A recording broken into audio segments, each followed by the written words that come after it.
নবদ্বীপের মাঝে এক বৈষ্ণব এসেছে, যার পায়ে ছাতা মাথায় জুতা। আচ্ছা, এটা কি সম্ভব? প্রখর রৌদ্রের তাপ যখন বাড়ে, মানুষ ছাতাটা মাথায় দেয় আর জুতোটা পায়ে দেয়। কিন্তু মহাজন লিখেছেন কি, বলে পায়ে ছাতা আর মাথায় জুতা। কেন বলেছে জানেন? ওই যে পবননন্দন হনুমান গন্ধমাদন পর্বত ভেঙে নিয়ে আসছে, মাথায় আছে গন্ধমাদন পর্বত। আচ্ছা, ওই পর্বতে তো অনেক মুনি ঋষির বাস, পর্বতে তো অনেক মুনি ঋষি ছিল। তা মুনি ঋষিরা তারা কি খালি পায়ে হেঁটে বেড়াতো?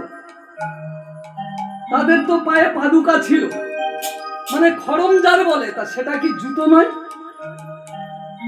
এখনকার প্লাস্টিকের জুতো, চামড়ার জুতো, রেক্সিনের জুতো, অনেক রকম জুতো ব্যবহার হচ্ছে, কিন্তু তখনকার দিনে, তৎকালীন দিনে ওই পাদুকা ছিল, এটাই তো জুতো। তা বলছে পায়ে ছাতা মাথায় জুতা।